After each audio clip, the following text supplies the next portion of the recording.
Bueno, hola a todos, bienvenidos, bienvenidos a aquellos que se están conectando. Les damos la bienvenida a la presentación que tenemos hoy. Mi nombre es Martina Iturria y soy asistente de la Científica Medical Network en español. Y la conferencia que vamos a tener hoy se llama El inconsciente, los sueños y la muerte, una visión psicoespiritual, con la psicóloga Virginia Gawel de Argentina. Y ahora les voy a presentar también a Natalia. Hola Martina, muchísimas gracias. Buenas tardes, buenas noches a todos. Mi nombre es Natalia Sánchez, yo soy líder del proyecto de la Scientific and Medical Network en español y hoy contamos con la hermosa presencia de Virginia Gawel. Virginia, bienvenida, muchísimas gracias por aceptar la invitación para estar aquí. Acá estoy. Muchas gracias. Me siento muy feliz de estar aquí, esta institución que tanto quiero desde hace mucho tiempo. Así que es una hermosa sorpresa de la vida poder participar activamente. Bienvenidos a todos y muchas gracias, Natalia y Martina, por vuestro trabajo. No, gracias, gracias Virginia. Virginia Gawel es psicóloga, docente, conferencista y escritora, pionera en la difusión de la psicología transpersonal en América Latina. Desde 1984 trabaja difundiendo la integración académica de psicología y espiritualidad. Fundadora y directora del Centro Transpersonal de Buenos Aires, ha desarrollado aportes originales como el modelo TADIS, técnicas de acceso directo al inconsciente, y conceptos claves como la reminiscencia. Formada en el Salem Institute en Estados Unidos, se ha especializado en integrales psicologías de Oriente y Occidente. Es miembro ejecutivo de la International Transpersonal Association y del Journal of Transpersonal Research. También forma parte de la Fundación Meta Hospice de España. Ha desarrollado su propio modelo del inconsciente, amalgamando las visiones de Oriente y Occidente, neurociencias contemplativas, estudios sobre el buen morir y otras disciplinas. También es activista por los derechos animales y creadora de contenidos educativos y audiovisuales en el ámbito transpersonal. Es autora del libro El fin del autoodio. Bienvenida, Virginia. Te cedo la palabra. Muchas gracias. Gracias a todos por estar aquí, por expresarse, que los fui leyendo. Muchas gracias. Así que cuando surge una pregunta, la escriben, ¿eh? Y con buen tino Natalia, que es colega, va a estar seleccionando a veces de a 3 o 4 hará una sola pregunta y en el último tramo lo iremos abordando cada tema si está a mi alcance.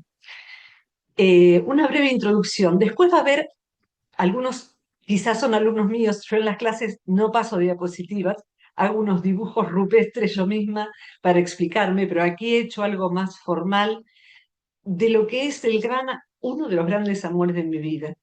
Estos temas, el inconsciente, los sueños y la muerte, que están profundamente entrelazados, y cuando uno mira las psicologías de Oriente, encuentra que allí hay aportes absolutamente necesarios de Oriente y de la antigüedad, porque podemos incluir, como vamos a ver, América precolombina, los egipcios, los griegos. Así que ahí voy, ¿eh? Sepan que cada cosa de esta, que puede fallar alguna flechita o algo, cada uno de estos temas da para muchísimo. Espero no enredarles las neuronas y no haber aspirado a demasiada información para un tiempo determinado. Entonces vamos a ir hasta la diapositiva que lleguemos, quizás a todas, y si no es así, va a estar bien también, supongo. Así que bueno, ahí voy a compartir mi pantalla.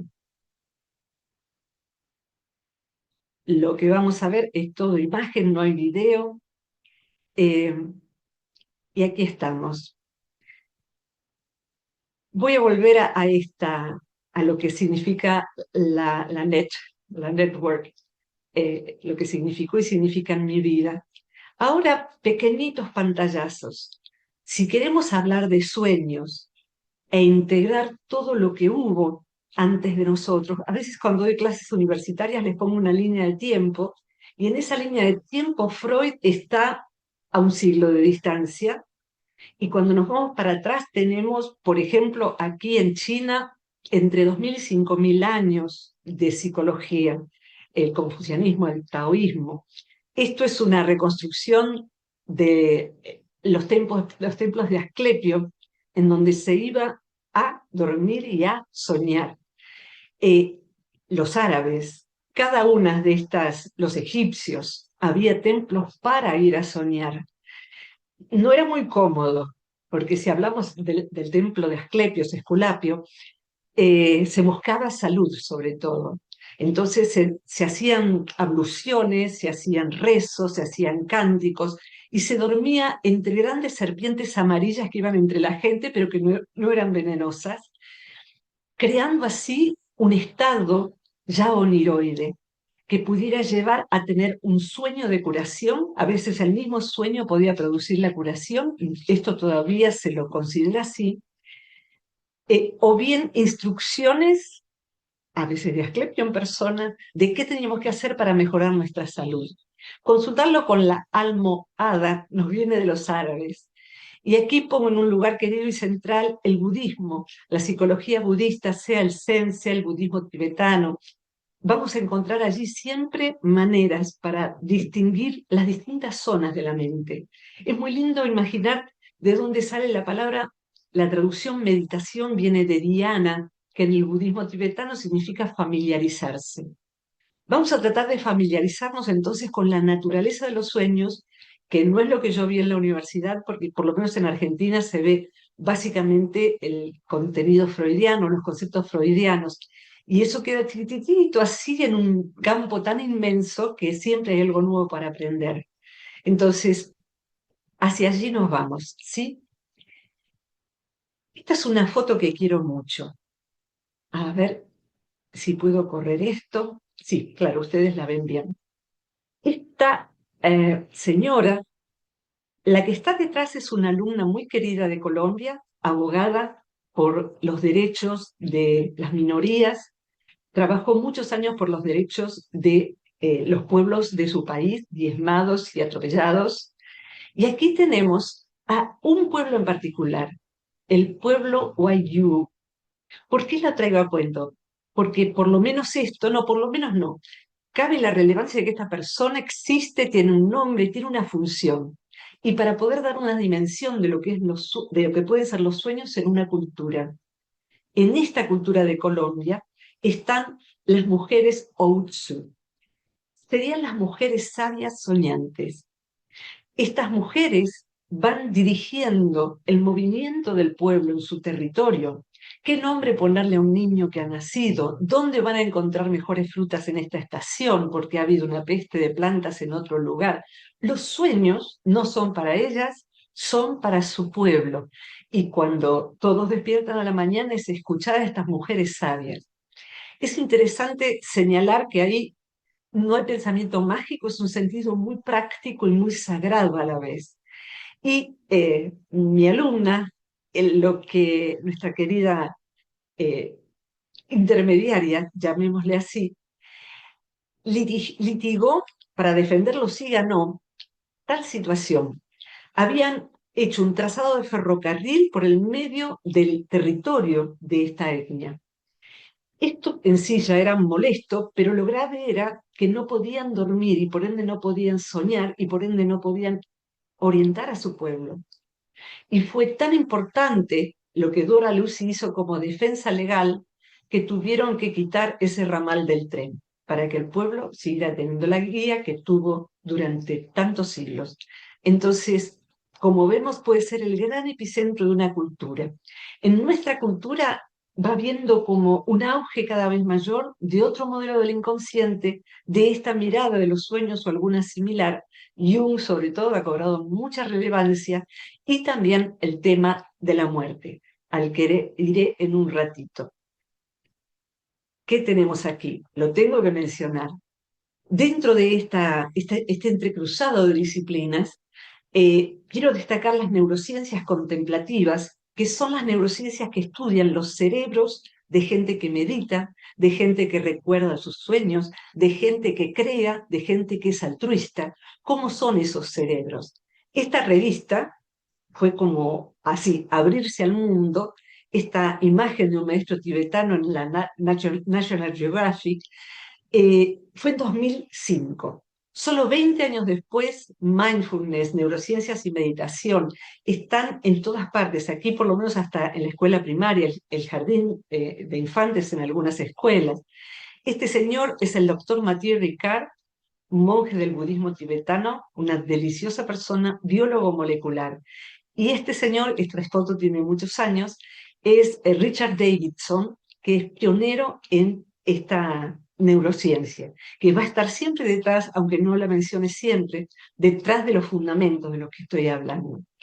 Así que, mencionados ya, quiero traer a este señor y a otro señor. Hace pocos años, 15 más o menos, se publicó el libro rojo de Carl Jung y ahora el libro negro, que son sueños y dibujos que hizo Jung. Los dibujos de Jung tienen una exquisitez como artista increíble. Pero lo que quiero citar aquí hoy, porque va a aparecer varias veces Jung, Jung empezó, muchos de ustedes sabrán, siendo discípulo de Freud, pero ya joven sintió que no habría cabida para su manera de pensar la vida, que no podía entender que los síntomas, los sueños, los símbolos de los sueños pudieran reducirse a la representación de la sexualidad humana. Entonces, lo traigo porque es el primero en Occidente, o entre los primeros, que dice, psicología y espiritualidad tienen que ir juntas. Entonces, ahí entra también una visión psicoespiritual de los sueños. La palabra espiritualidad está a veces muy revolcada, depende de en qué boca esté, espero que no en la mía. Por muchos años no la usé, hace 40 años que hago esto, pero en este momento sí doy clases en hospitales y está la palabra espiritualidad y hay médicos que meditan en equipo antes de entrar a operar, por ejemplo. Entonces les debemos tanto a todos ellos. Entonces él desde Occidente viajó al África, viajó a hablar con las etnias de América del Norte, viajó a India y aprendió meditación. O sea que es un gran camino Oriente-Occidente. Y aquí les quiero presentar este rostro tan grato, Chogyal Namkhai Norbu, que murió yo creo que hace 5 o 6 años. Él fue ya como tibetano viviendo en Italia, se encuentran a encontrar hablando en italiano al maestro. Él introdujo de un modo muy importante el yoga de los sueños. Y tiene algún libro van a encontrar en español sobre ese tema. Es una persona seria que preservó las enseñanzas de donde vino.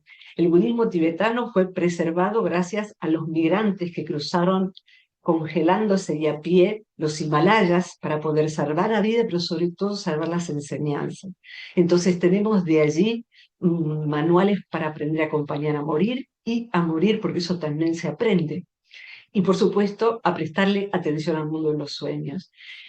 En vida, prestarle atención al mundo de los sueños implica familiarizarse, tomo esa palabra, con lo que quizás percibamos cuando nos estemos yendo de este cuerpo. Es ir ingresando a nuestros contenidos y a ese misterio en donde el tiempo futuro, pasado, presente se trastoca hasta queda diluido el límite entre los demás y yo. Hay veces en que ese límite queda difuminado, como vamos a ver. Vamos a hablar de sincronicidad de sueños, algunos de ustedes ya conocen. Entonces, bueno, presentados con el sentido del honor, estos seres increíbles, voy por una de mis imágenes preferidas. Lamentablemente no tengo el autor y tiene 20 años conmigo esta imagen y no está con autor. ¿Por qué me gusta? De por sí es bella. Yo me crié en una granja no lejos de aquí, yo vivo en un pueblo pequeño, ya no vivo en Buenos Aires, tengo silencio aquí, por suerte, animales y plantas. Y en la granja de mis abuelos había un aljibe como este. Aquí vemos que hay un agua pura profunda, pero podría ser que aquí hubiese también otra veta, se dice, perdón, otra napa de agua. Y tal vez alguien tira el balde, el cubo, y saca agua de por aquí, y no es un agua muy limpia. Hay barro, hay huesos, hay plumas, hay cosas que llegan desde arriba. Entonces mira eso y dice, cuánta porquería que hay aquí. En verdad, la psicología que les quiero traer es una psicología de soga, cuerda larga.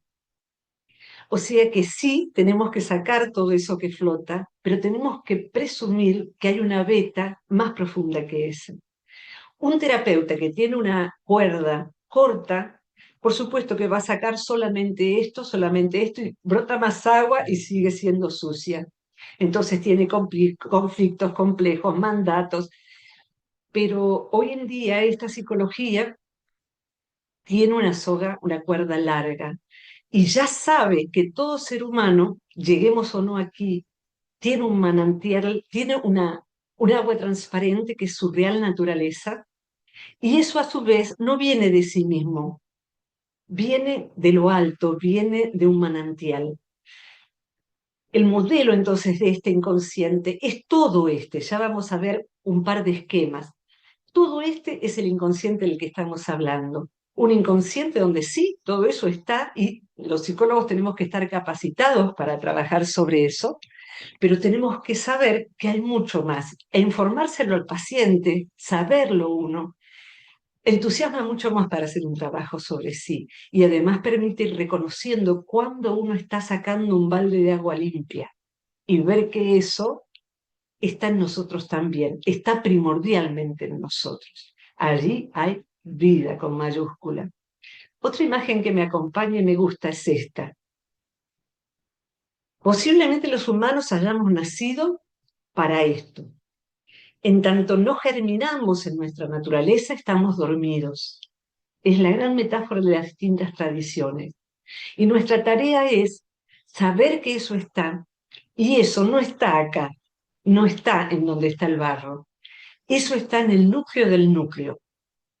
Digamos que cuando Jung era ya mayor y había resistido el embate de los colegas y colegas psiquiatras, los teólogos, todo el mundo le tiraba cascotes, pobre Jung.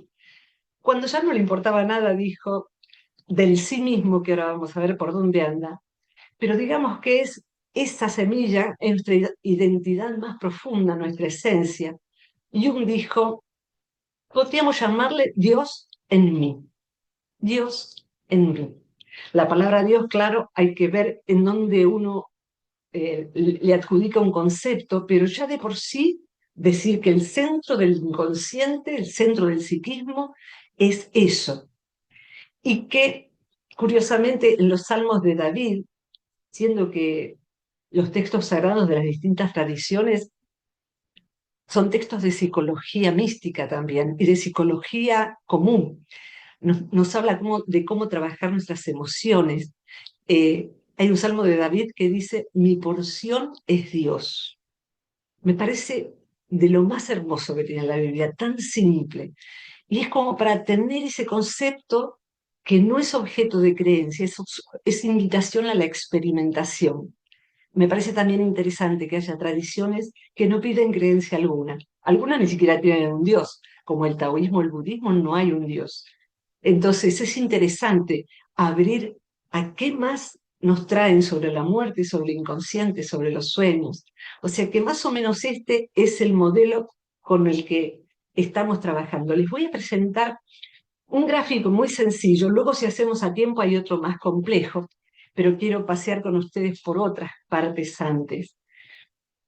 Este tampoco sé de quién es el dibujo, si no lo hubiera puesto, pero me pareció hermoso esa fragmentación, esa poesía, ese hemisferio derecho con el que están tejidos los sueños.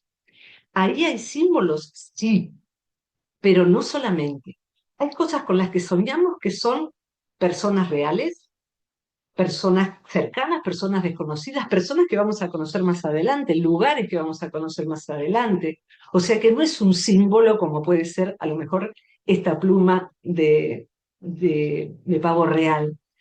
De modo tal que hay veces en que uno escribe sueños y les da un sentido en su diario de sueños, pero después se encuentra con que eso le viene a la vida en la vida real, en la realidad.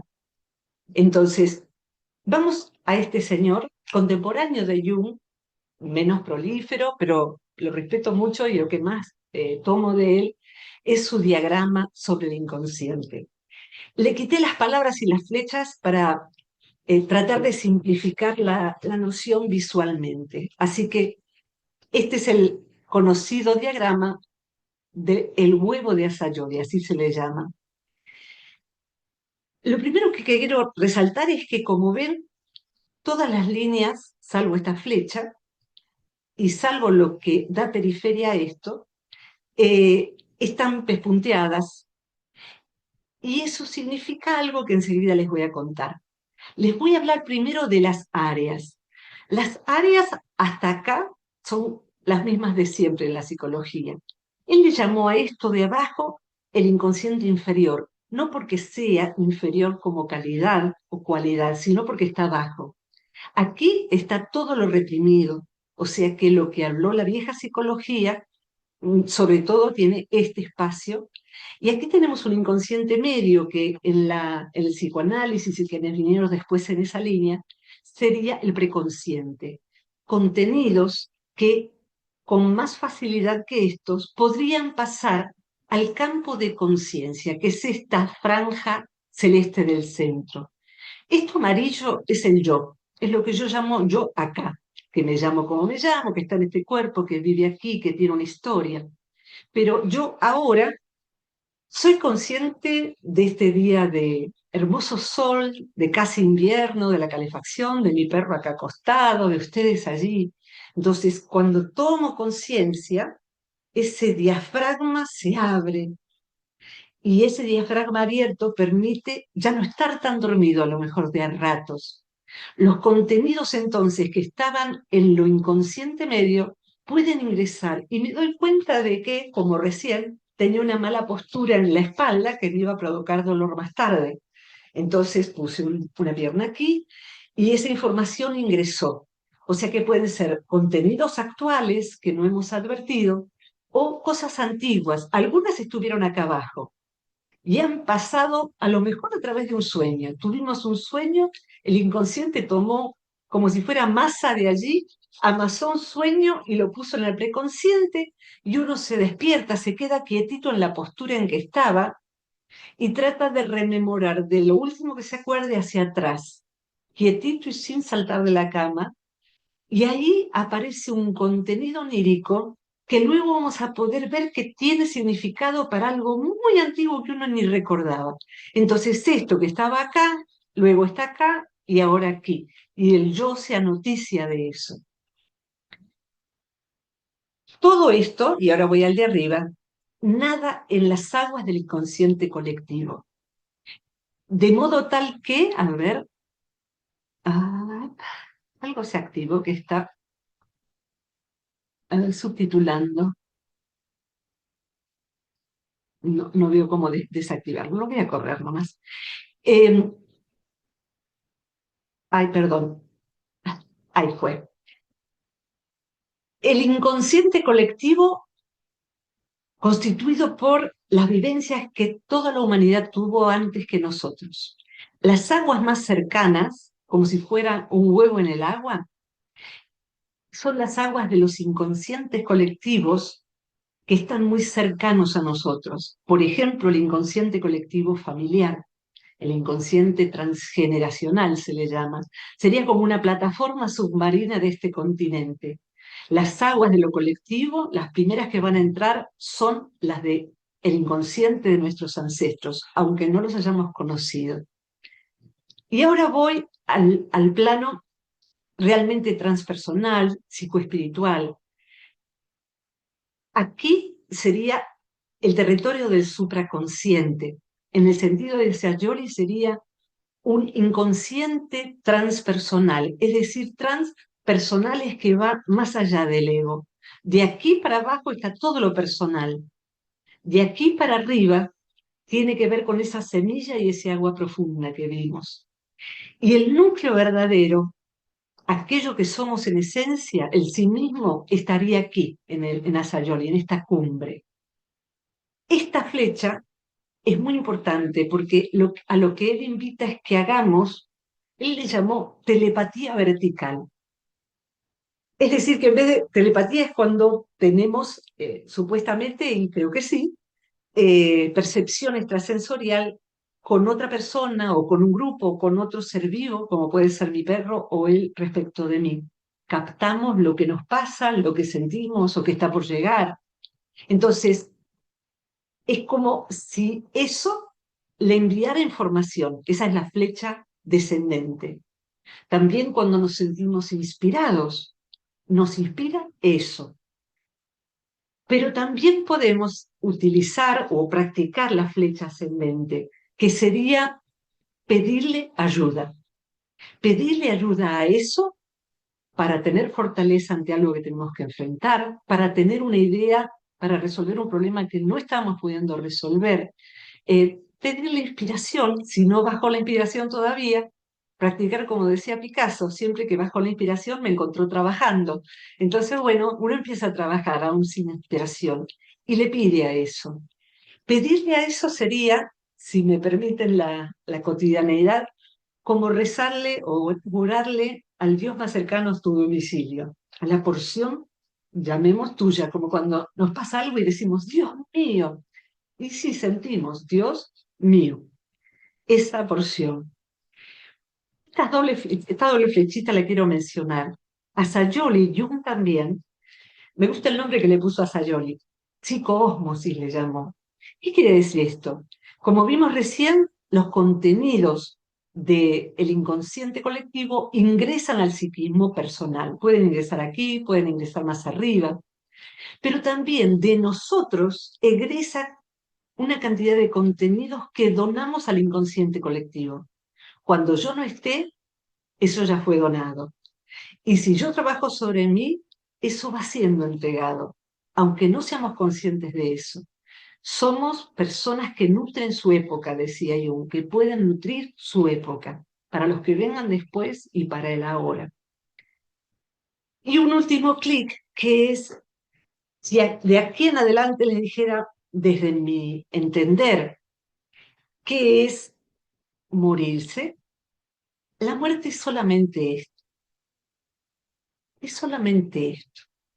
Claro, es muchísimo, pero muere lo que está, muere lo personal, muere el yo que yo siento ser aquí, muere mis complejos conflictos, todo esto se va, pero lo esencial de la persona y todo lo que pudo traer de aprendizaje se va consigo en esta parte de la cúspide de ese huevo.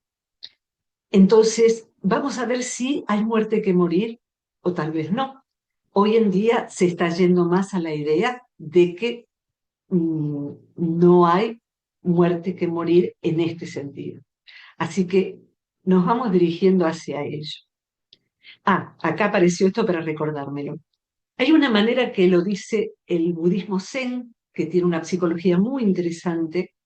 Voy dando información para no ser excesiva. Lo nonato. Lo nonato quiere decir que el 4 de noviembre del 61 nace Virginia Gowell en un cuerpo que ya no es este tampoco, pero bueno, digamos en este cuerpo. Lo que nace es el cuerpo, ese día, esa hora, nace esa identidad, con ese DNI, con ese nombre, con esa familia, etcétera, etcétera, etcétera. Lo que va a morir es eso, ese cuerpo, esa identidad, etcétera, etcétera, para la época. Pero lo de arriba no nace, y si no nace, porque siempre estuvo desde los tiempos sin comienzo, dice el budismo, si no nació, no puede morir.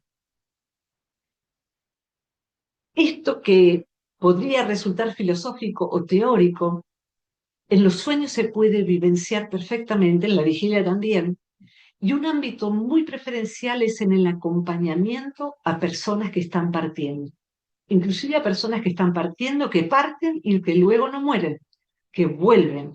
Estamos en un tiempo donde más que nunca hay personas que volvieron para contarlo, porque se ha hecho una gran discusión de las maniobras de reanimación cardiopulmonar. Hay desfibriladores en muchos lugares y también los hospitales tienen todo un arsenal inclusive de medicamentos para inyectar, para hacer que el corazón vuelva a latir. Y de esa gente trae experiencias de eso que llamábamos más allá al más acá. ¿eh? Así que enseguida vamos a ir hacia eso. Recuerden que si hay alguna pregunta, la van escribiendo, ¿sí? Por favor. Bien. Este es un dibujo que me gusta mucho porque me parece que puede ser algo que nos lleve a la aplicación de esto en lo cotidiano. Si han tenido alguna experiencia en un retiro, en la comunión de conversación con alguien, en la comunión con un animal no humano, orando o como fuera. Tal vez quepa aquí. Esta metáfora, que es muy antigua, habla de una casa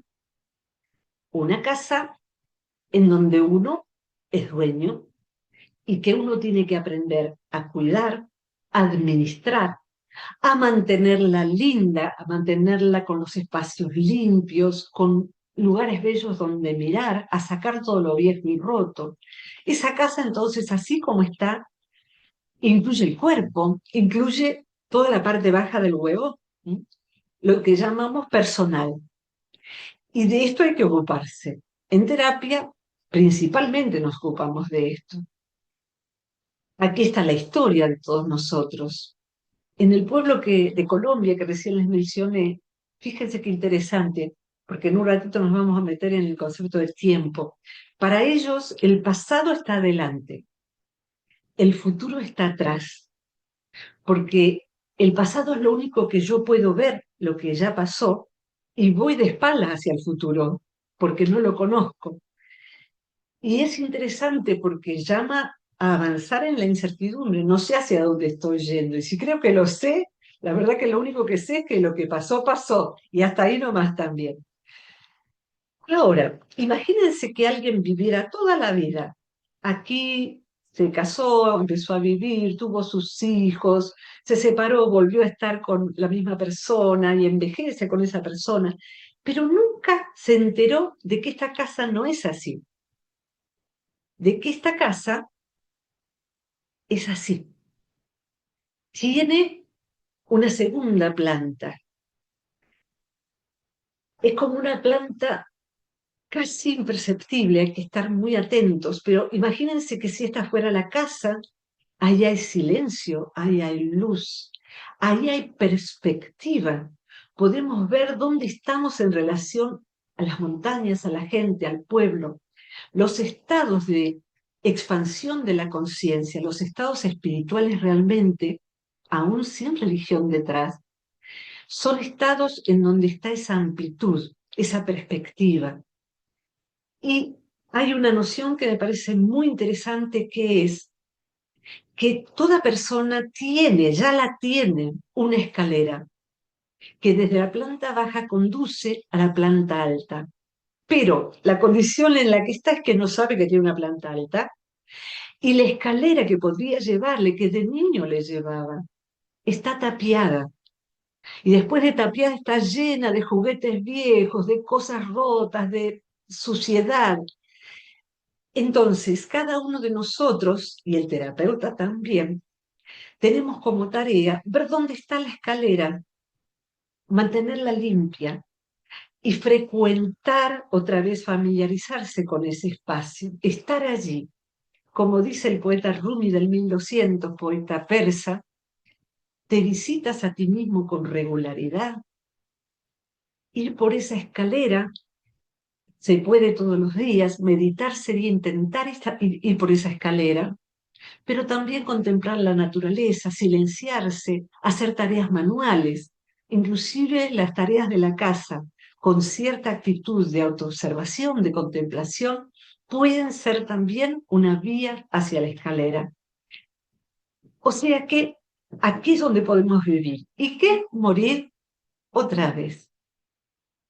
Es una rara casa en donde se demuele la parte de abajo, pero la de arriba no se cae. No se cayó, no se caerá, no se puede caer, porque no pertenece al reino de la materia. Otra vez esto es no nato. Acá tenemos respuesta a problemas de la vida cotidiana y también tenemos respuesta sin palabras a veces para poder orientar nuestra vida hacia nuestro destino, nuestro aún desconocido destino, al paso siguiente. Podemos tener sueños en el huevo de Asayoli de cada uno de los sectores que yo les conté, y aquí podemos tener sueños que bajan por la escalera hacia lo personal, y sueños también que vienen rondando las distintas habitaciones de esa casa. Entonces, los sueños pueden venir de cualquier ámbito de nuestra interioridad si la entendemos como ese aljibe profundo en su superficie y en su hondura. ¿Mm? Así que bueno, ahí voy siguiendo. Acá nos metemos en un concepto muy querido, muy actual. Tiene buenas difusiones y algunas que se van volviendo... ay, hay cosas que son... ¿Vieron esos muñequitos de plástico? Aquí está la Virgen de Luján, que es la patrona de Argentina, y uno ve que una Virgen con un molde nuevo tiene cara. Algo que es una copia de una copia de una copia de una copia, le faltan los ojos, tiene la nariz un poco abajo de la boca, o sea que se fue deformando porque no se puede hacer copia de copia de copia. Bueno, todos los conceptos de los que estamos hablando también se van usando las palabras donde no debieran y termina siendo copia de copia, pero el original está, porque si no la copia de copia no existiría. Entonces, aquí yo quiero sembrar este concepto tomando el lugar de donde viene hoy en la ciencia. Aquí busqué la tapa de este libro de Ervin Laszlo. Ervin Laszlo es una mente muy prodigiosa, multitalentosa. Es un señor ya muy grande, debe tener 99, calculo, 98, 99. En esta época en donde los longevos están de moda. Mi madre ayer cumplió de ayer 94 y ahí anda feliz por el mundo y haciendo mis cursos virtuales. Re moderna. La mente inmortal, la ciencia y la continuidad de la conciencia más allá del cerebro. ¿Qué quiere decir esto? Volvemos a la idea. Está hablando de lo no nato. Lo no nato es inmortal. ¿Y qué significa esto? Ahora vamos a ver, porque nos estamos yendo al concepto de la conciencia no local. Se puede escribir así, al libro en donde está con un guioncito, no guión local. Es un concepto muy antiguo. A veces escucho algunos textos de Nisargadatta, un gran sabio del siglo pasado, del comienzo del siglo pasado, que trae antiquísimas enseñanzas y los textos hablan de la conciencia no local. O sea que esto se reflota con la ciencia, con la astrofísica, con la física cuántica, la de verdad. Hoy todo es cuántico. Despertar tus genes cuánticos. No sabemos cuánta cosa cuántica, veterinaria cuántica. Y cuando uno toma una charla de un físico, dice que no podría hablar de cuántica porque no es su especialidad. Entonces parece que es bien difícil la cosa. Y volver a usar con respeto esa palabra me parece muy importante también, por lo menos compartírselos aquí. Aquí quiero también compartir este logo tan querido de la Fundación Meta Hospice, a la que pertenezco también, tiene su sede en España, y la tomo como por dos razones. Nos damos cuenta de que la mente es inmortal no solo cuando morimos, porque nos morimos sabiendo que no nos morimos sabiendo que al final no nos moríamos. Y esto es lo que traen las personas que han tenido una experiencia cercana a la muerte, que es como se llaman. Hay sueños que nos llevan hacia esas experiencias, son sueños transpersonales, trascendentes. Y también, en este momento, en distintos ámbitos, Fundación Meta es uno de ellos, se hace investigación con personas murientes que estén brindando su consentimiento para que su pasaje a la trascendencia sea medible científicamente. O sea que estamos trabajando de un modo medular en la experiencia subjetiva de acompañar a morir, y esto también se está difundiendo muchísimo, y hay los Dead Café para hablar de la muerte. Hablar de la muerte para algunas personas es algo inmencionable. Otra vez, familiarizarse con eso, familiarizarse, porque ahí hay un pasaje al conocimiento muy inmediato. Y el tema de los sueños y de la muerte me resulta tan apasionante, quizás porque el ego, ahí ya, vamos a conocer en un ratito a Peter Fenwick, que es un psiconeurólogo. Él dice que en la persona muriente el ego puede estar en remisión, como si fuera un tumor. Se está muriendo, pero por eso mismo el ego se retira y a lo mejor la persona que aparece es una persona afectuosa, que fue toda la vida seco, parco y lejano. Esa persona da expresiones de algo sublime cuando fue muy terrestre toda la vida.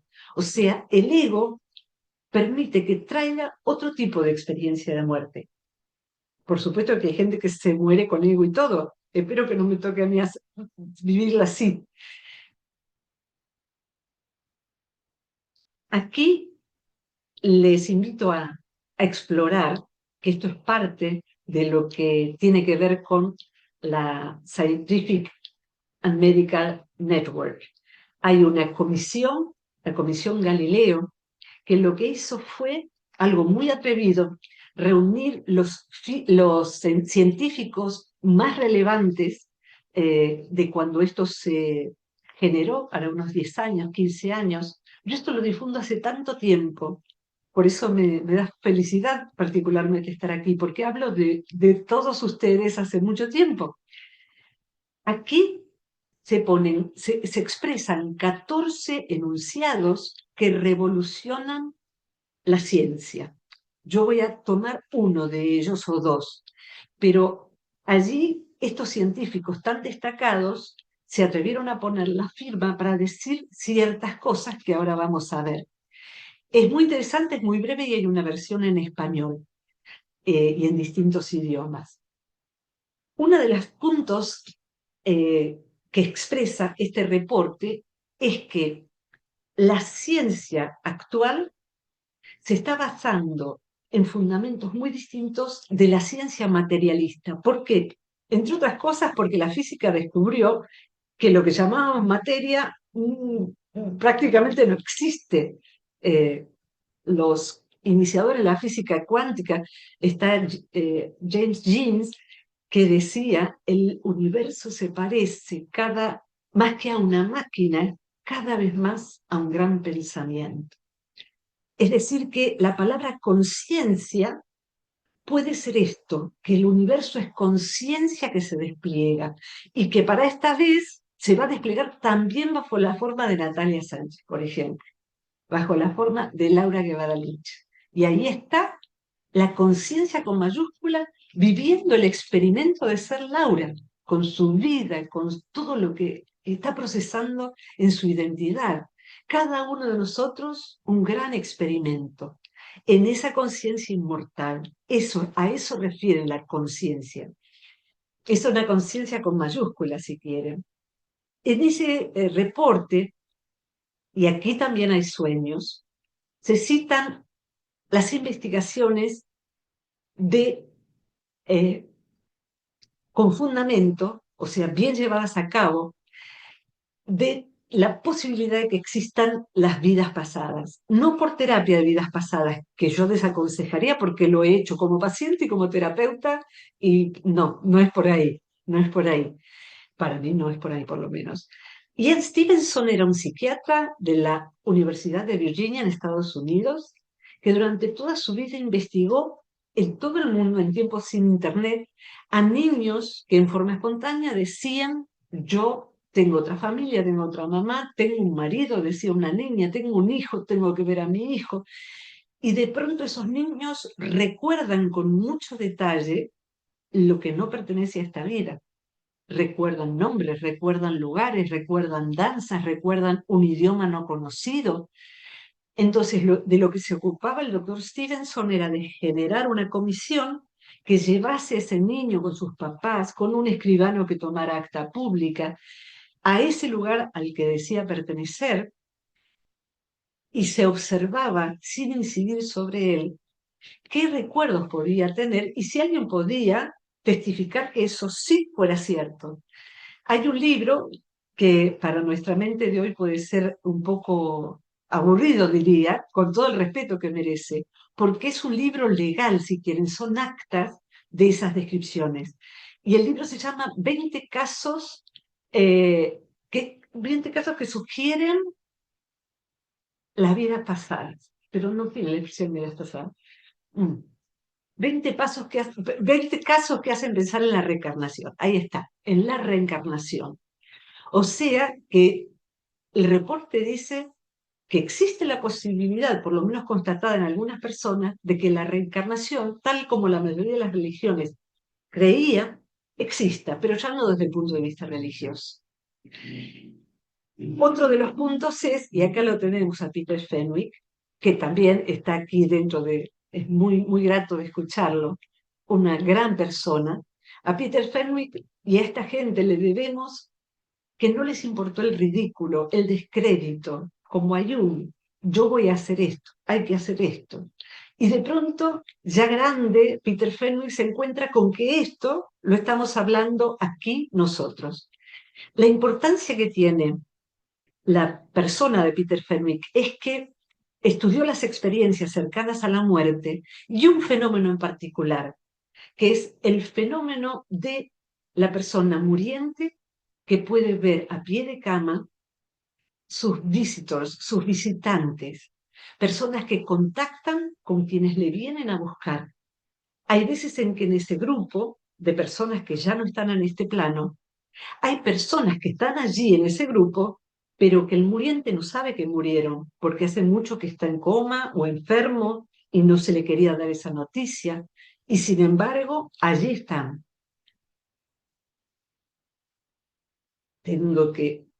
Perdón que voy rápido, dice entonces, en síntesis, esta mirada.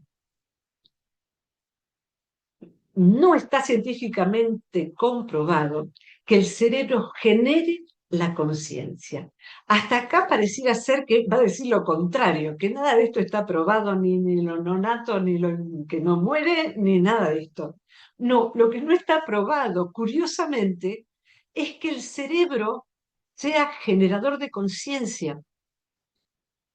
¿Por qué? Porque cuando el cerebro muere, y hay personas que han estado muertas más de media hora, si el cerebro muere no debiera haber experiencia, pero las experiencias cercanas a la muerte implican que la persona murió.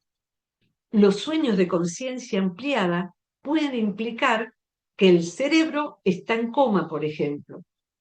Entonces, ¿cómo puede ser que se genere experiencia en el coma o en la muerte si fuera el cerebro el que produce esto? Acá está, me faltaba esta imagen. La posición entonces que prudentemente se toma es, en principio no tenemos por qué creerlo, no puede ser un elemento de creencia meramente. Lo que pareciera ser que todo esto nos está mostrando es más bien que nuestro cerebro es un transductor. ¿Qué significa eso? Como un aparato que recibe y transmite información. Conciencia no local sería así como si yo ahora le llamara a cualquiera de ustedes, ahí le llamara a Lorena, por ejemplo. Somos, no sé, 9.000 millones de habitantes. No sonaría en todo el mundo ningún celular que no fuera el de ella. Entonces, mi cerebro, digamos, sintoniza la conciencia que me corresponde a esta identidad terrestre. Pero no está en el cerebro, no es producida por el cerebro. El cerebro es el instrumento biológico como el celular a la línea de teléfono, ¿sí? Y lo que ahí acontezca. Este paradigma resume también mucho de lo que se puede hablar hoy, de sueños y de la muerte. Y anotan preguntas si quieren. Tenemos una línea de tiempo. Les quiero hablar de la causación inversa en los fenómenos vigiles y en los sueños. La causación natural es que el pasado produce el futuro, o el presente está producido por el pasado. Yo hoy estuve haciendo estas diapositivas, fue esta mañana, y ahora es el ahora en que les estoy compartiendo.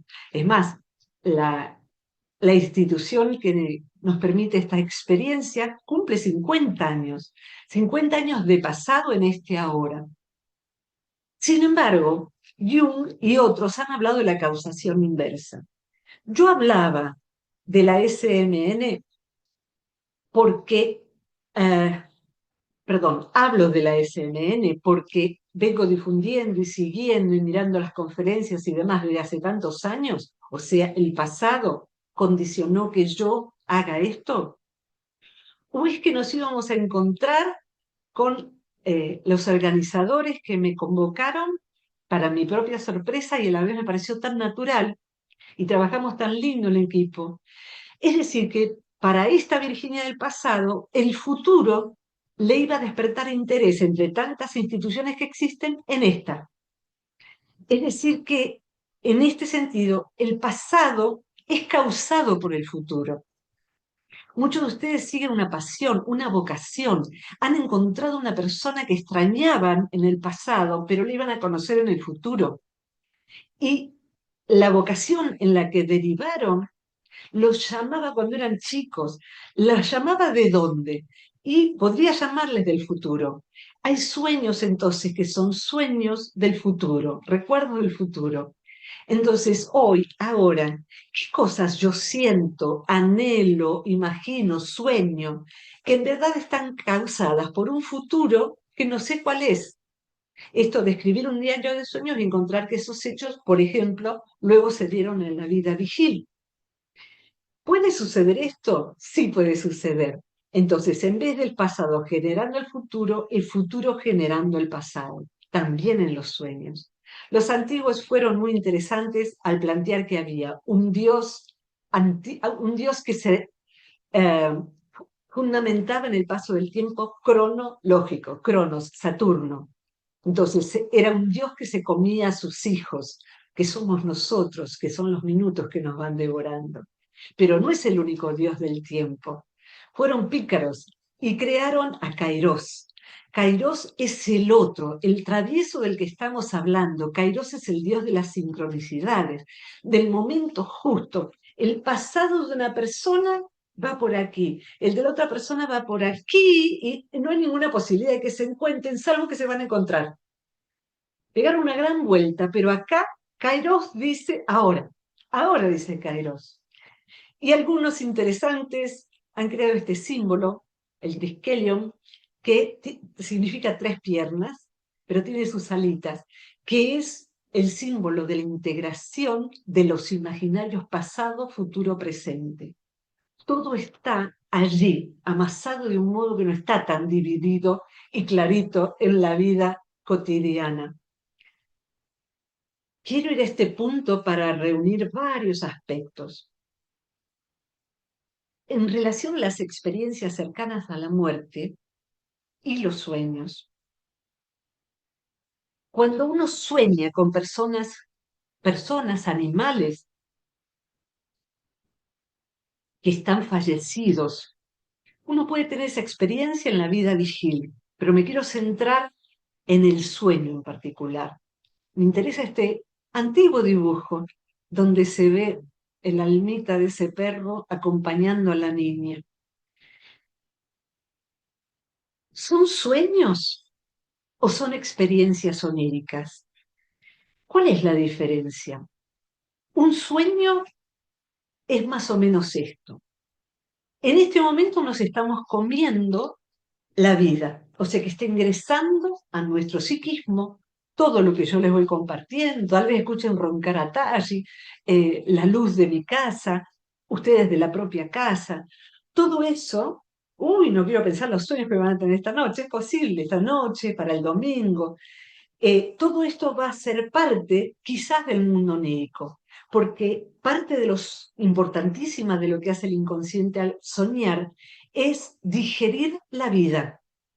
En ese digerir la vida, el sueño es información que el inconsciente ofrece sobre lo que está pasando en nuestro psiquismo.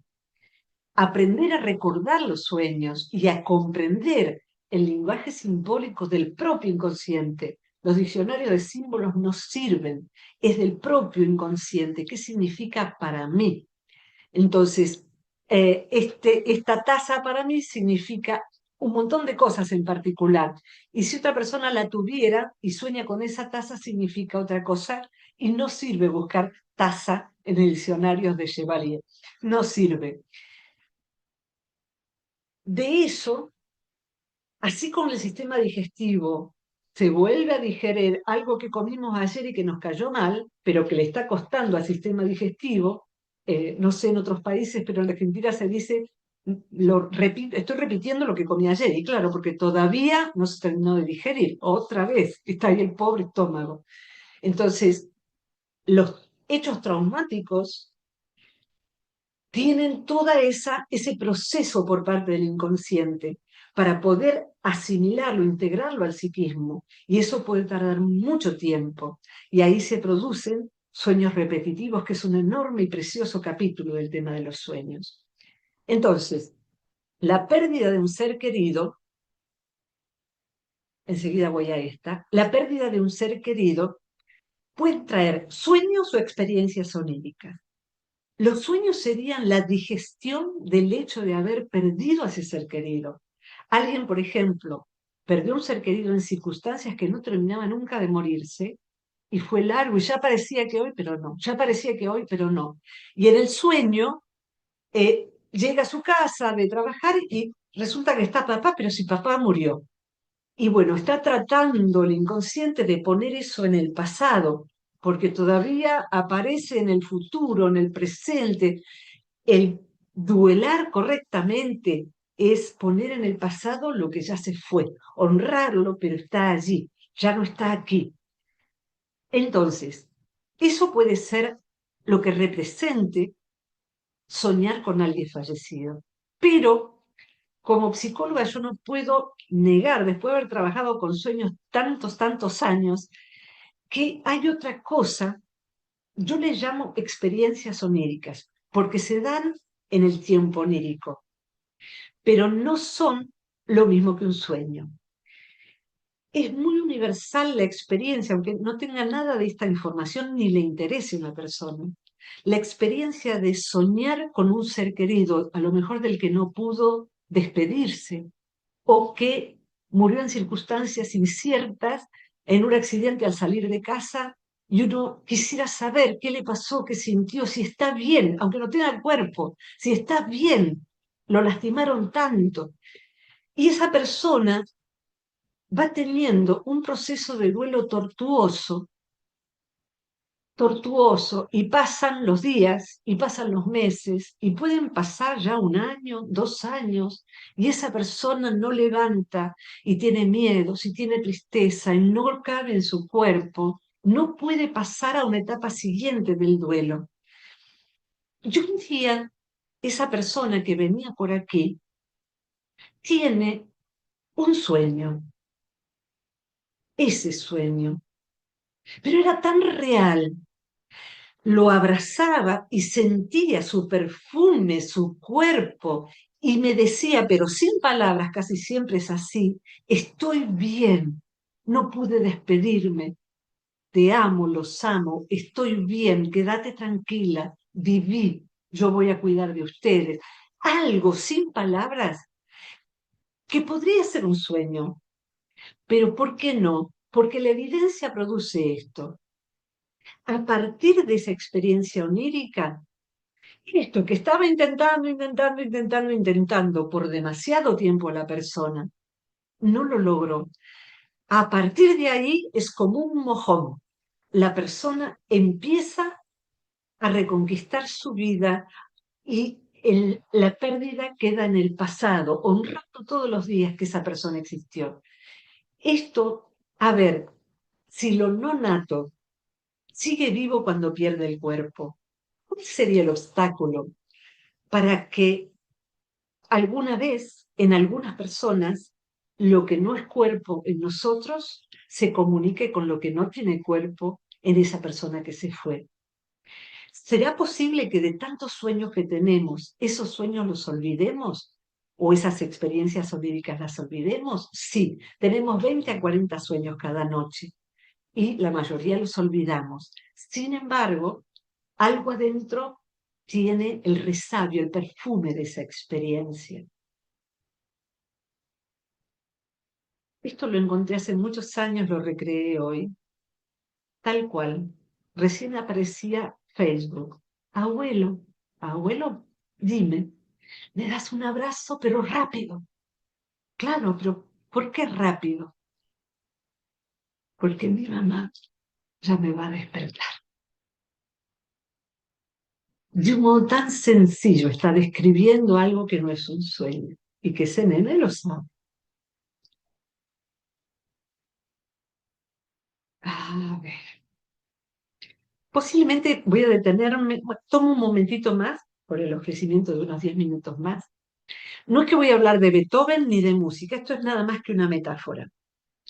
Los estados de conciencia ampliada, estados no ordinarios de conciencia, tienen otros nombres. Me gusta el de conciencia ampliada porque sería algo así como estas gomitas, ¿no? Estas gomitas que, digamos que nuestra conciencia ordinaria, sobre todo cuando estamos en un día muy sobrecargado, está así. Si descansamos y estamos un tiempito en la naturaleza, se pone así. Pero hay veces en que determinada experiencia amplía los límites de nuestra conciencia. Y cuando volvemos, ya no estamos tan apretaditos como antes, percibimos lo cotidiano de otra manera. Hay regalos que la vida trae así. Hay sueños que implican estados de conciencia ampliada. ¿Puede ser que viajemos a otras dimensiones? Yo la verdad es que tengo que decir que puede ser. Creo que no es imaginario ni exactamente sueños. Hay sueños de instrucción. Eh, en lo personal fui encontrando 23 funciones que los sueños cumplen, o sea que no es la realización de deseos, como vemos, es mucho más. Y una de ellas es experimentar estados más sutiles de la mente, de nuestra interioridad. En esos estados, cuando la persona quiere traer la experiencia acá, es resbalosa, no la puede recordar, pero era un lugar de tanta luminosidad, de tanta paz, de algo tan hermoso. Muchas personas que han vivido, fíjense ustedes, las experiencias cercanas a la muerte, las puede vivir un cuidador de quien está muriendo o un ser querido, como si el ser querido le dijera, mira, vení, vení, mira dónde estoy. Ahora, cuando uno vuelve aquí, he tenido el enorme regalo de una amiga hermana de tener esa experiencia.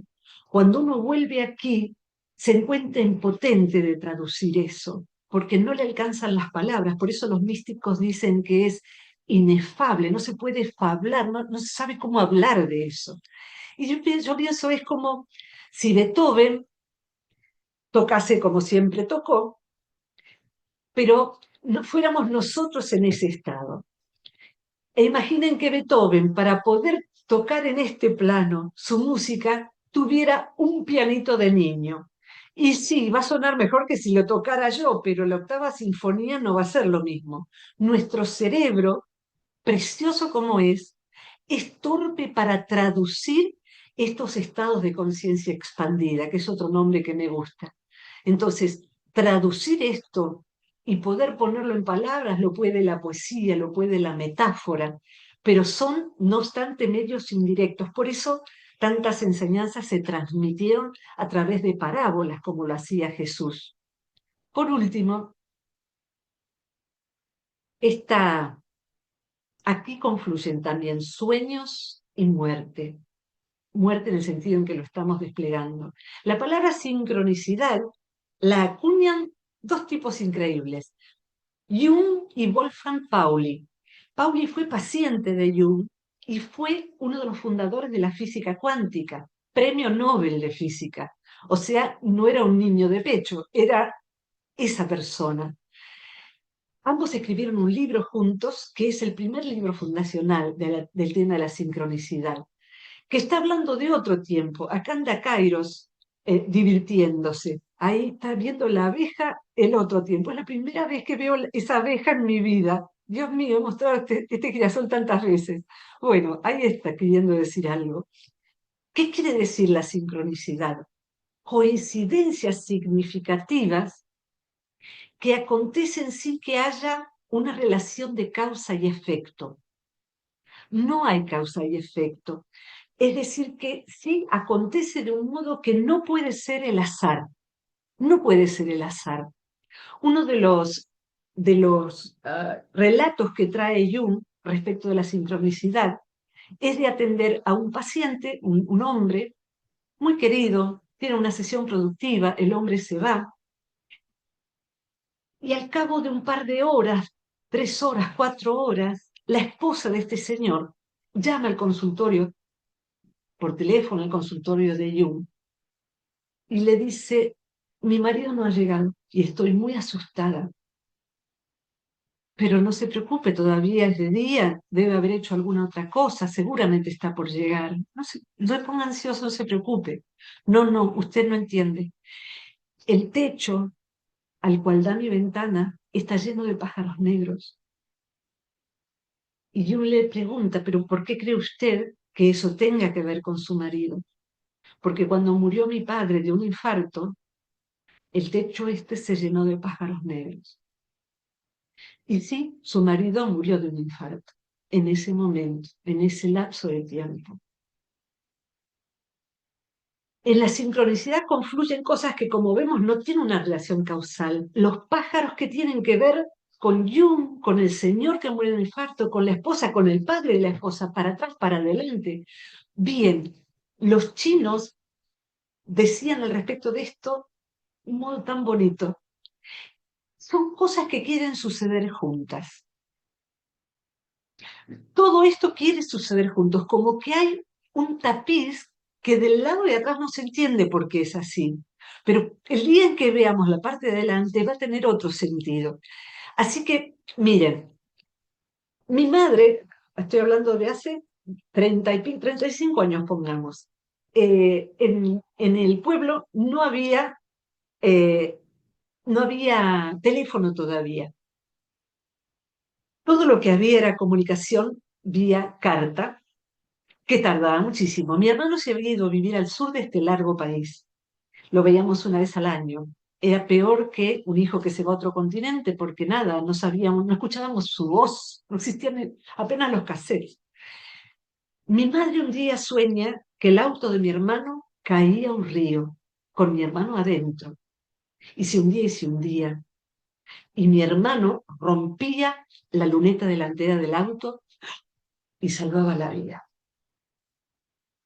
Le escribe a mi hermano, preocupada, y en el correo, en algún punto de Argentina, los correos se cruzaron, porque cuando el sueño llega a la casa de mi hermano, llega a casa de mi madre, una carta en donde decía que en un canal de riego, en la zona de Río Negro, para los que conocen, había perdido el control del auto, que se había roto la dirección, y fue a parar al agua, y fue exactamente como lo soñó mi mamá. Esto ligaría a un hecho de la vida material con un hecho donde el tiempo no tiene importancia, o sea que el tiempo se reúne, Kairos ahí dando vueltas, y en la dimensión lugar, la dimensión de la materia que habla de un lugar, espacio, tampoco tiene importancia. ¿Cuán lejos está esa persona? Fíjense ustedes, mi hermano se subió al auto. Cuando el auto lo puso en marcha, sucedió que no percibió que el auto estaba rompiéndose, etc. A, tenía que mi hermano salir. B, tomó el auto. C, se rompe la dirección. D, se hunde. Esto es una cadena causal. Cuando hay una sincronicidad, confluyen múltiples cadenas causales. Mi mamá tenía el sueño liviano porque a mí me pasaba algo en la salud, entonces durmió liviano. Ese sueño liviano le produjo una pesadilla, en esa pesadilla le pasaba eso a mi hermano. La pesadilla genera como causa que escriba esa carta y la envíe. O sea que cada una de estas cosas tiene su cadena causal. Pero la sincronicidad, y de paso digo, si le dicen algo, no es casualidad, es causalidad. Ustedes digan, no, no, no es causalidad, es sincronicidad. Es sincronicidad, que es ese misterio de las cosas que quieren suceder juntas. Cuando dije los chinos tenemos 3.000 a 5.000 años de antigüedad en el I Ching, y está prologado por Jung, hablando de la sincronicidad. Hay una versión que está prologada por él. Acá Sí, a ver, voy a pasar estas dos palabras por último. hola. Sí, ya Se nos acabó el tiempo, entonces yo Se creo que nos estamos acabó el tiempo. listos para concluir, para dar Ahí espacio a los... estamos. Gracias. Concluye para no quedar así Sí, claro, interrumpido. claro, que nos quede tiempo. Nos quedaríamos entonces hasta las 10, ¿sí? Sí, entonces, pues ¿Está bien? para todos vamos a alargar un poco entonces el evento, unos Bien. 10, 15 minutos más para poder dar espacio para las preguntas. Bueno, pero ¿quieres terminar Ah, no, la no, está bien, está bien, está bien. A lo mejor el resto sale a través de las preguntas. Está bien. Vale, perfecto, Virginia. Entonces, bueno, hay muchísimas preguntas como lo esperábamos. Entonces, disculparán que no las vamos a poder abordar todas. De todas maneras, tú amablemente, Virginia se ofreció a que preguntas que no queden respondidas, ella las puede responder por correo. Entonces, ahora más tarde Martina puede colocar ahí el correo de Virginia para aquellas preguntas que no quedaron respondidas. Una sola cosita diría. Ahora, bueno, vas a administrar vos misma las preguntas para que se pueda organizar. La única pregunta que nunca puedo responder, ni en los cursos de sueños ni nada, es, soñé con tal cosa, ¿qué significa? Para poder saber qué significa un sueño, es necesario conocer al soñante. Hasta los antiguos decían esto. Artemidoro de Éfeso decía en el siglo II, hay que conocer al soñante. Y conocerlo es conocer su historia, qué significa para esa persona. Cuando se hacen los cursos online, hay veces en que tengo sueños de personas, bueno, la mayoría de las veces, personas que yo no conozco. Entonces tengo que, para poder hacer un trabajo que les resulte didáctico, hacerle preguntas al soñante que son por mail y de vuelta. Entonces ahí voy haciendo aproximaciones. Esto podría representar tal cosa. ¿Te resuena? Fíjense ustedes, hubo una vez que tenía que ver con la última diapositiva. Todos nosotros, dicen estas disciplinas, formamos parte de campos de conciencia.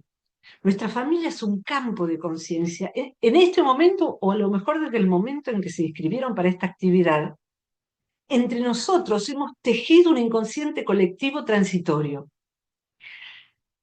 ¿Hay certificación de esto? Sí, hay muchas pruebas muy interesantes. Jung, de hecho, puede predecir la Segunda Guerra Mundial observando que todos sus pacientes alemanes en Suiza tenían tipos de sueños similares que anticipaban que algo terrible iba a suceder en Alemania.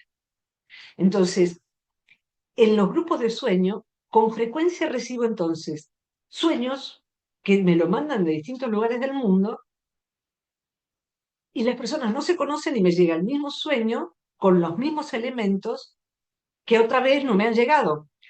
Hubo una vez en que hubo cerca de 10 sueños, si mal no recuerdo, con un camión rojo.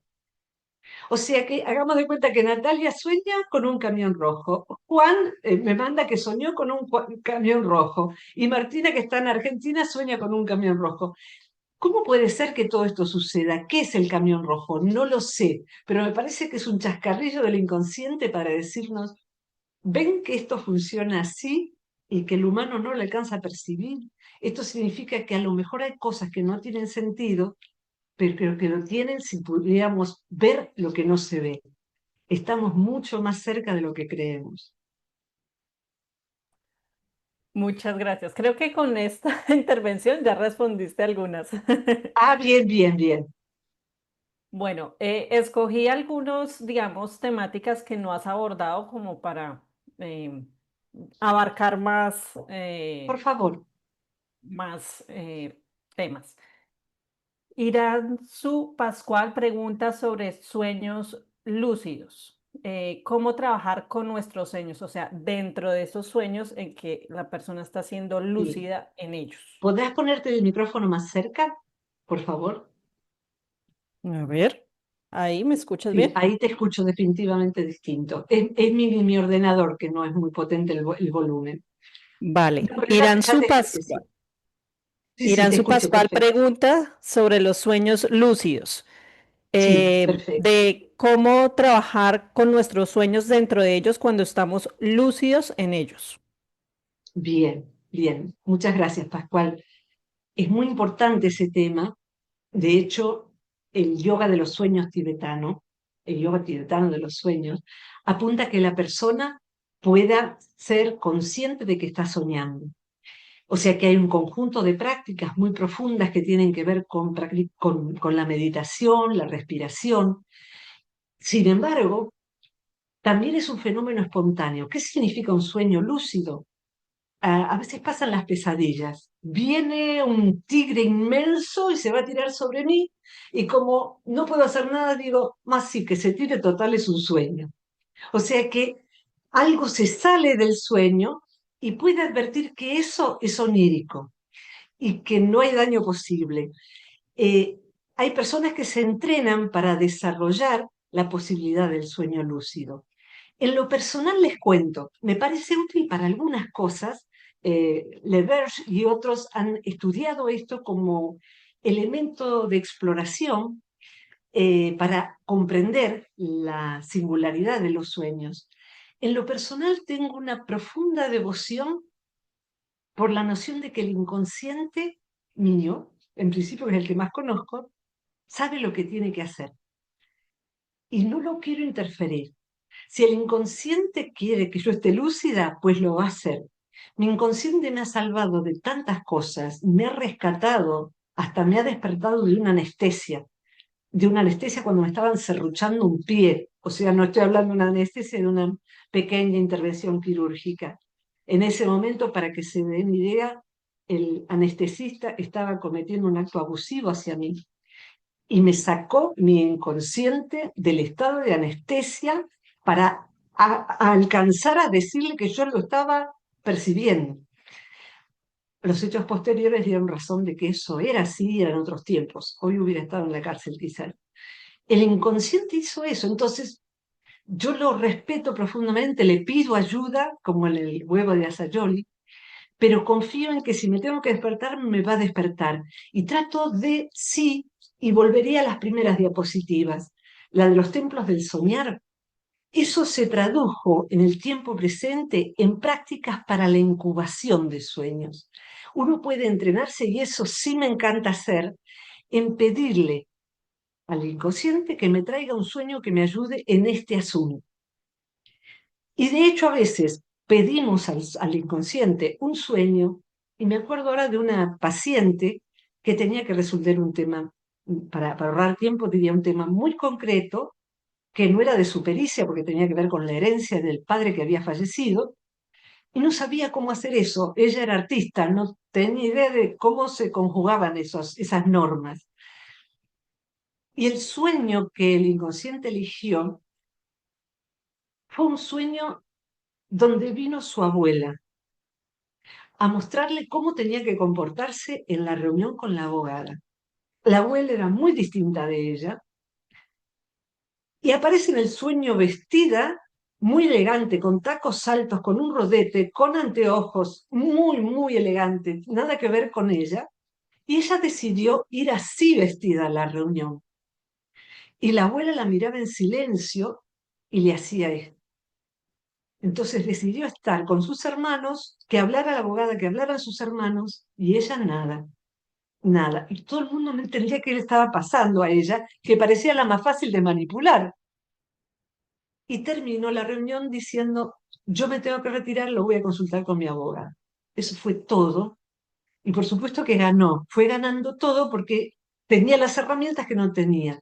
¿Puede el inconsciente transgeneracional legarnos herramientas? Sí, recibimos traumas de nuestros ancestros, hoy se lo sabe, pero también recibimos herramientas, materias primas. Alguien antes que nosotros llevó la antorcha que hoy nos puede legar. Y nosotros, tengamos o no descendencia, podemos echar luz a los que vengan luego. ¿Qué hace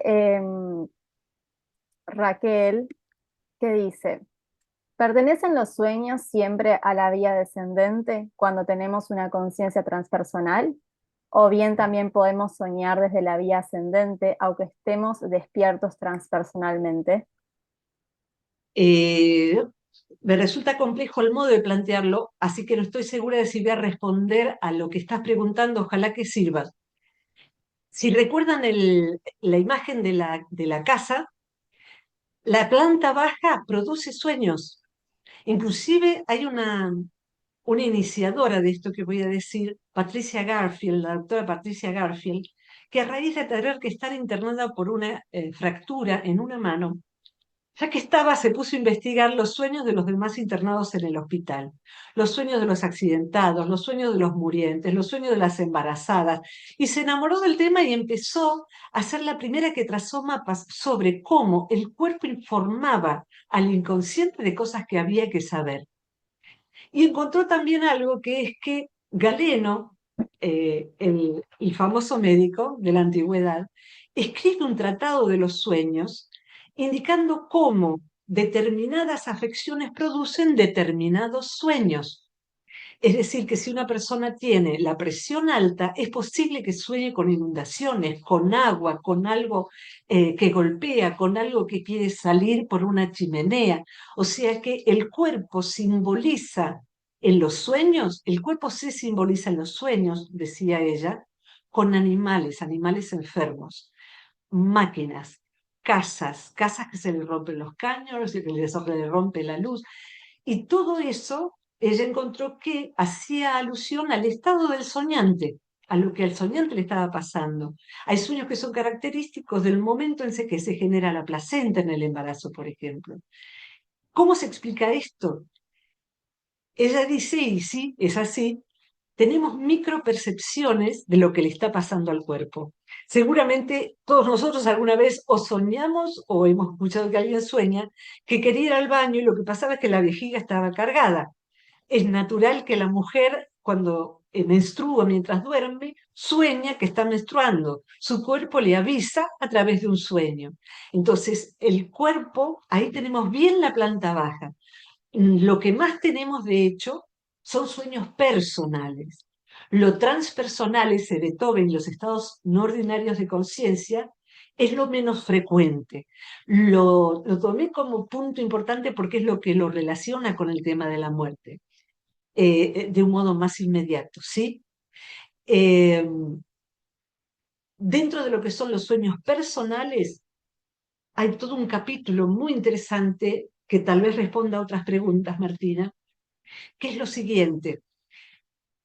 En este momento, por ejemplo, si acaba de pasar un auto, hará 30 segundos.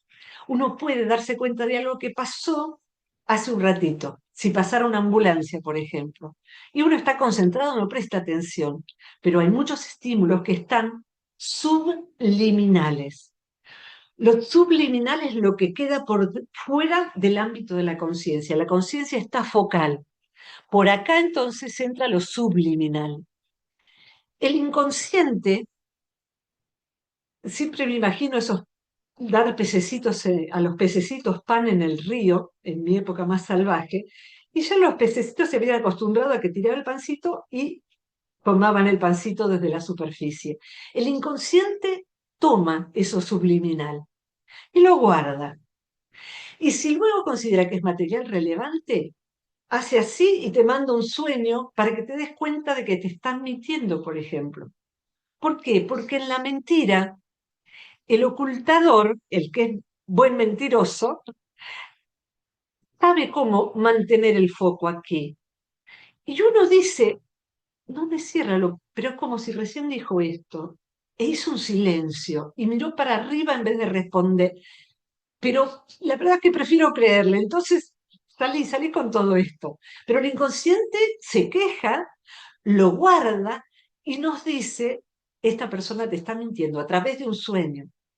Por ahí han visto la palabra sueños prospectivos. Jung decía que hay sueños que parecen premonitorios, o sea, como el sueño de mi mamá, pero no son premonitorios, sino que, por ejemplo, si mi hermano hubiera soñado que su auto perdía la dirección antes de que el hecho sucediera, podría no haber sido premonición, podría haber sido que él escuchó que había un ruido inusual, pero tenía que llamar por teléfono a la esposa.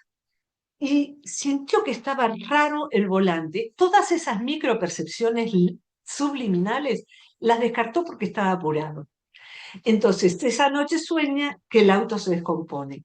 Y Jung decía, eso no es premonición, es la reunión de variables del mundo físico que hemos escuchado, tocado, olido y que hemos desestimado, pero que el inconsciente nos quiere avisar. Se está por caer el balcón y cuando nos fijamos, sí, está rajado. Tuvimos un sueño y sí, estaba rajado. Claro, percibiste un ruidito arenisca cuando pisaste. Todas esas micropercepciones, es abrumador decirlo, están todo el día. Por eso es tan importante tener momentos de silencio para que el inconsciente no esté tan bombardeado todo el tiempo a través de los sentidos. Tener espacio, tener silencio, tener quietud. Y si no, no damos abasto con los sueños. ¿Hay alguna pregunta más que tengas identificada? Sí, ahora que estabas hablando de esto que lo mencionaste, hay una pregunta que hizo Magdalena y también se volvió a repetir, y es, ¿qué sucede cuando no podemos recordar lo que soñamos? Y a su vez, a raíz de esto, si existen hábitos que ayuden o que favorezcan la escucha de nuestros sueños. Sí, me encantó. ¿Quién lo preguntó? Lo preguntó, bueno, Natalia preguntó sobre los hábitos y después Magdalena y otra chica más preguntaron, se repitió varias veces la pregunta de qué pasa cuando no podemos acceder a nuestros sueños. Bien, bien, gracias. En la época de los blogs, hace 15 años más o menos, abrí un blog que quedó en internet y tiene bastante información sobre esta pregunta. Lo pueden googlear como Inteligencia Onírica, se llama el blog. Y ahí hay un apartadito, hay cosas sobre Jung, sobre todo esto que hemos hablado. No es enorme, pero fue lo que pude hacer en ese momento. Y están las sugerencias para poder recordar los sueños. En principio sí hay ciertos hábitos muy interesantes, porque lo primero que nos está hablando el inconsciente es de ahora, de este momento de mi vida. Y si va a buscar algo, yo observo que lo he observado por ser 30 años terapeuta y lo observo hoy como paciente, que sigo siendo por suerte. La terapia lo tengo los miércoles, del martes para el miércoles suelo tener los sueños más importantes como para llevar esto a Patricia, anda, no, de eso no hables, esto, habla de esto, este es tu tema ahora, en este momento es eso. ¿Qué hábitos se pueden entonces cultivar? Lo principal se le llama reglas de cortesía con el inconsciente. El inconsciente es como una persona aparte. Los sufis dicen, para ser una persona, primero hay que ser dos personas. Entonces, soy yo en mi inconsciente. Yo le llamo, mis alumnos saben, el tipo. El tipo me mandó un sueño, el tipo me dijo dónde estaban las llaves, el tipo me mandó una palabra en un idioma que no conozco. Entonces, de inmediato me despierto, escuché la palabra, la anoto y va con K, y la busco, y ahí está esa palabra y significa algo. En Internet, en otra época yo llamaba las embajadas, para saber si esa palabra existía en griego, por ejemplo. He tenido un señor paciente que me atendía ese tipo de preguntas en la Embajada de Grecia, aparecían cosas del griego. ¿Pueden aparecer? Sí, también son chascarrillos del inconsciente y que nos estamos entretejidos. Entonces, el inconsciente, como toda persona, quiere ser escuchado. Si no trabaja, trabaja, trabaja y después no lo escuchamos. Entonces, lo menos que podemos hacer es tener con qué anotar en la mesita de noche. Si la usamos bien, y si no, ahí está, eso es para él. Entonces, eso, los sueños son como las personas. Se retiran si no les prestamos atención y se quedan si las atendemos, dice Jack Cornfield. Y es exactamente así, le prestás atención y eso empieza, es la escalera limpia, ¿no? Se empieza a desollinar.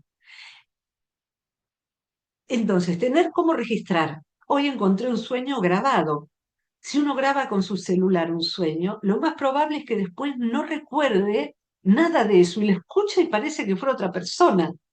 Entonces, tomar registro de eso en lo posible sin salir del estado.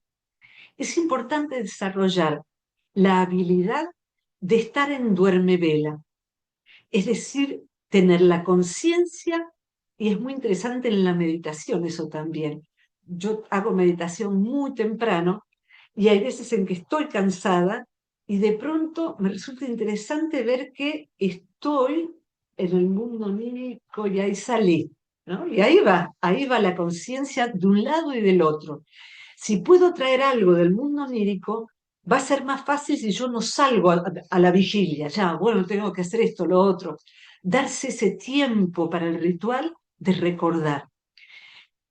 Toda habilidad que queramos desarrollar, por eso el concepto de inteligencia onírica, toda habilidad que queramos desarrollar requiere práctica, un idioma, usar la computadora, el teclado, más práctica, más sinapsis, más conexiones neuronales que se van fortaleciendo con más práctica y más práctica.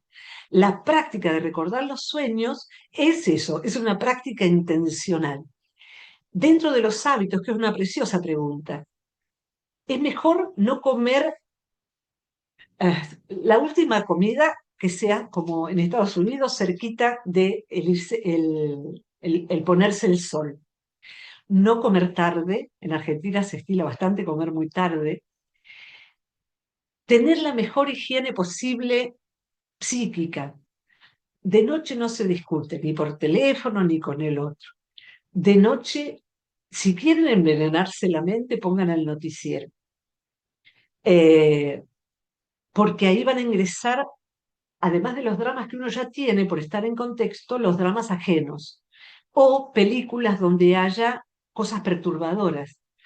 Yo la verdad es que no tengo ganas de que en esa digestión de la que estaba hablando me como la película y voy a estar con el psicópata asesino soñando con mi ex marido, que no sé si es el de la película o el de la vida real. La verdad es que no, gracias, prefiero una película apacible, que no me haga poner estresada, no lo elijo. Lo mismo las redes sociales. Hay un modo que los celulares tienen, que se llama modo sueño, todos lo tienen, yo hace poco lo aprendí. Se pone gris, se pone blanco y negro. Entonces uno no sabe si tiene un WhatsApp pendiente y no ve los colores de las redes sociales. El celular lejos, inclusive por temas de higiene magnética. Pero sobre todo, yo quiero mi mente para mí. Yo quiero que mi inconsciente me ayude a mí porque la verdad que lo necesito, porque ser un humano es muy difícil. Si hay una porción del cosmos que está siendo Wanda en este momento, que está siendo Guadalupe en este momento, que viene a vivir la experiencia humana, que viene de humus en este planeta, es re difícil tener un cuerpo, duele el mundo, la época, hay miedo, todo eso que sentimos es muy difícil de ser vivido y además construir una vida con significado. Entonces, cuidar la felicidad que uno tenga, la porción de felicidad como la orquídea que tiene allí Natalia, ¿no? Con tantos cuidados de esa orquídea.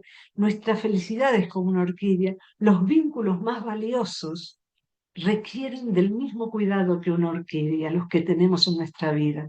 Tiempo, atención, ver cómo está. ¿Hay algún hongo en ese vínculo? ¿Está seco ese vínculo? ¿Lo estoy regando demasiado ese vínculo? El inconsciente nos puede traer sueños donde nos digan, sí, la verdad estás recargosa, estás echando demasiada agua en ese vínculo. Toma un poco de distancia. O no estás poniendo allí. Miren, me vienen a la memoria sueños, qué sé yo, de esto que les voy a contar hará 30 años, calculo, en un grupo de sueños presencial, que ya hace mucho que no los hago, un hombre que venía con su esposa, ambos eran pacientes de terapia de pareja conmigo, él era muy adicto al trabajo y, por supuesto, llegó el momento en que no estaba cuidando a su familia. Voy redondeando, ¿sí? Recuerdo que soñó que la policía lo detenía en el auto, tenía que llegar del otro lado de unas vías a encontrarse con su mujer y su único hijo. ¿Cómo era el auto? Pregunta la que está tratando de entenderlo. Mira, yo no uso auto de la empresa, pero hay autos de la empresa. Era un auto común, blanco, son blancos con el logo de la empresa, el nombre de la empresa en la puerta. Ah, ese era, no era tu auto con el que paseas con tu familia, no. O sea, estás subido en el auto de la empresa. Y todo ese impedimento, cuando se libra de eso, hay otro impedimento, que está por pasar un tren y la barrera baja, no puede pasar, y del otro lado, su mujer y su hijo agachan la cabeza y se van. Era muy literal el inconsciente, como para decir, a ver, yo te lo voy a explicar fácil, cariño. Si vos pones todo en tu trabajo, te vas a quedar sin lo realmente importante, ¿no? Hay sueños en que al final era muy sencillo, no se trataba de... Pero en general, así como en la vigilia no escuchamos el mensaje de nuestro inconsciente, eso que nos lo está dando de modo onírico, poco, lo entiende un amigo, lo entiende, me doy cuenta. Entonces, es tan interesante la inteligencia del inconsciente. La inteligencia del inconsciente es infinita, tan así que puede regular la energía vital que tenemos para morir el día adecuado. La autorregulación del tiempo de muerte. Un hecho público visible fue el Papa Francisco.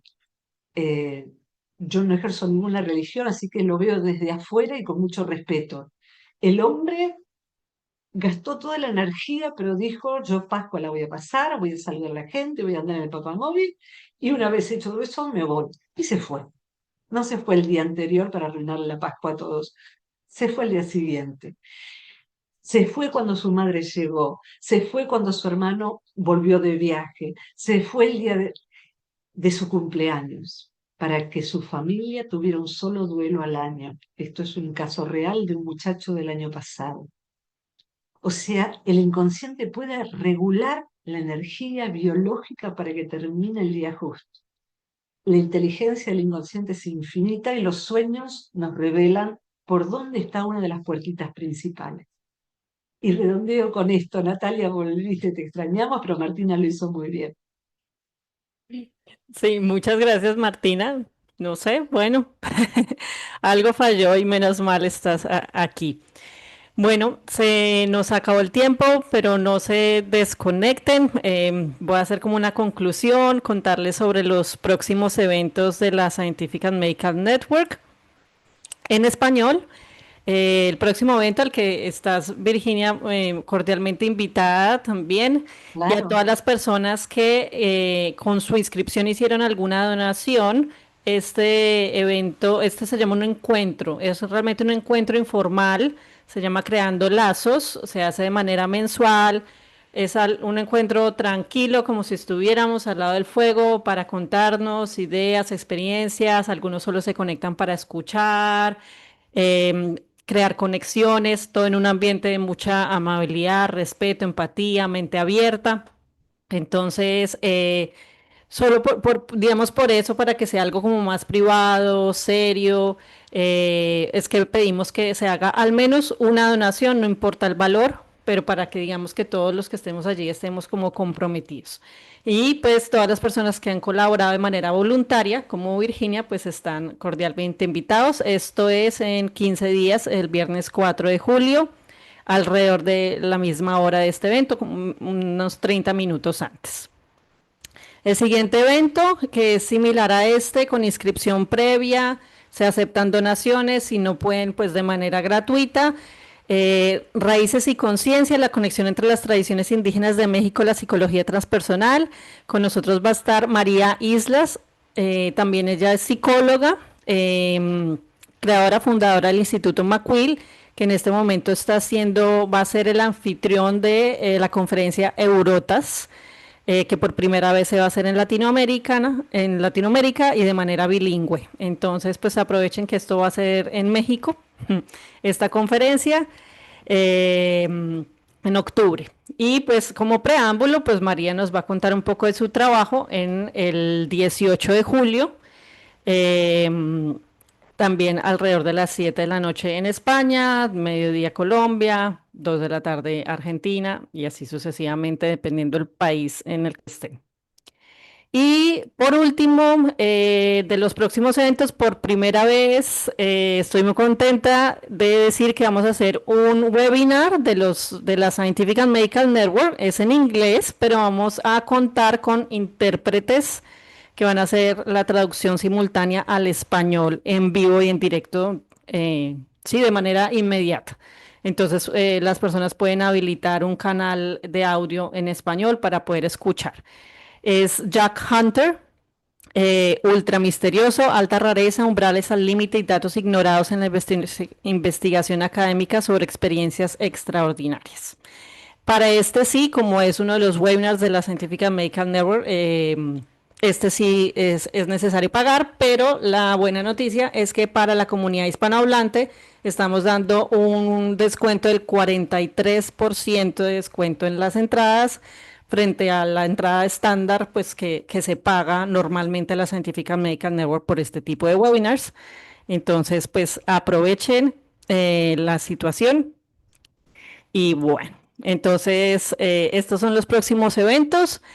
No sé, Martina, es que ya hay tantos mensajes. ¿Pudiste mandar los enlaces? Sí, sí, sí, ya quedó los enlaces mandados y también el correo para que envíen las preguntas a Virginia. Perfecto. Bueno, entonces pues con esto concluimos. Muchísimas gracias, Virginia. Realmente estuvo estupenda la charla. Gracias. Súper, muy elocuente, eres muy elocuente, muy fácil de entenderte. Esto lo dijeron muchas personas, no solo yo. Gracias. Entonces, sí, muchas gracias Martina, muchas gracias a todos los que están detrás de la Científica Medical Network, a todos los participantes por su participación, comentarios, preguntas, y todos los que están viendo la grabación. Gracias, Virginia. Hasta la próxima. Gracias a todos. Un gran abrazo. Mi mail lo tiene Natalia, pero por las dudas lo encuentran en la página del Centro Transpersonal de Buenos Aires, que es lo más fácil por si lo olvidan, ¿eh? Así que bueno, hasta la próxima, hasta cualquier momento. Muchas gracias. Adiós.